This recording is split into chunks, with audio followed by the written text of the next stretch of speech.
ससुराल सिमर का शो से मशहूर हुई actress Deepika Kakkar liver cancer से बहादुरी से जूझ रही हैं। इस सफर में उनकी मजबूती ने उनके फैंस के मन में उनके लिए और भी इज्जत पैदा कर दी है।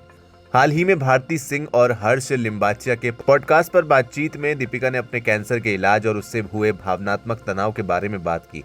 उन्होंने ये भी बताया कि उनका परिवार अब उनके नए स्कैन का इंतजार कर रहा है, जिससे पता चलेगा कि वो कैंसर मुक्त है या नहीं। अपनी हेल्थ के बारे में अपडेट देते हुए दीपिका कक्कड़ ने बताया कि वो नवंबर की शुरुआत में एक और FPI स्कैन के लिए तैयारी कर रही हैं। उन्होंने कहा, नवंबर के पहले हफ्ते में मैं फिर से अपनी FPI स्कैन करवाऊंगी।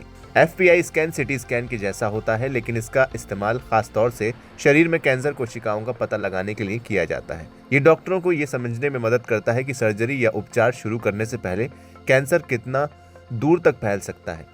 मेरे लिए अल्हम्दुलिल्लाह सबसे अच्छी बात यह है कि मेरे मामले में कैंसर ट्यूमर तक ही सीमित था।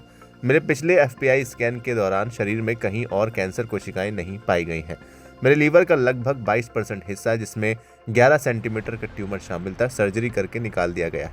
उन्होंने आगे कहा, तब से हम ब्लड और ट्यूमर मार्कर टेस्ट के जरिए मेरी स्थिति पर नियमित रूप से नजर रखे हुए हैं और शुक्र है कि सभी रिजल्ट्स नॉर्मल आ रहे हैं। हालांकि मैं फिलहाल ओरल टारगेट थेरेपी ले रही हूँ, जो कुछ हद तक कीमोथेरेपी की तरह काम करती है।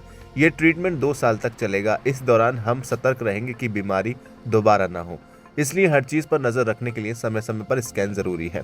दीपिका कक्कड़ ने यह भी बताया कि कैसे उनके डॉक्टर भी देखकर हैरान रह गए थे। उन्होंने कहा, सच कहूँ तो मेरे सर्जन हैरान थे। उन्होंने मुझे बताया कि इतने सालों के अनुभव के बावजूद वो ये नहीं समझ पाए कि मेरे साथ ऐसा कैसे हुआ। मैंने जिन भी डॉक्टरों से सलाह ली, उन्होंने एक ही बात कही, कोई स्पष्ट कारण नहीं है। बेशक मैंने कभी धूम्रपान नहीं किया और मेरी लाइफस्टाइल हमेशा काफ़ी बैलेंस्ड रही है। दीपिका ने बताया कि कैसे आगे की जांचों से चौंकाने वाले सच सामने आया। उन्होंने कहा, मैंने ब्लड टेस्ट करवाया और डॉक्टर तुषार से सलाह लेने को कहा। उन्होंने कहा, ठीक है, टेस्ट करते हैं, और नतीजों को देखने के बाद उन्होंने 10 दिन की दवा का कोर्स लिख दिया। इसे पूरा करने के बाद सब ठीक लग रहा था, लेकिन चौथे दिन दर्द फिर से शुरू हो गया और मैंने फिर से डॉक्टर को बुलाया। फिर उन्होंने CRP नाम का एक टेस्ट किया, जो आपके शरीर में संक्रमण की दर का पता लगाता है, और ट्यूमर जितना आक्रामक था ये उतना ज़्यादा नहीं आया। लेकिन फिर उन्होंने कहा, दीपिका तुम एक बार मुझसे मिलने क्यों नहीं आती? तो मैं गई और उन्होंने जांच की। CT स्कैन करते हैं, जिससे पित्ताशय में पथरी के साथ साथ 9 सेंटीमीटर लंबा ट्यूमर भी पता चला। तो कुल मिलाकर दीपिका इस वक्त बेहद कठिनाई से, बेहद मुश्किल भरे दौर से गुजर रही हैं।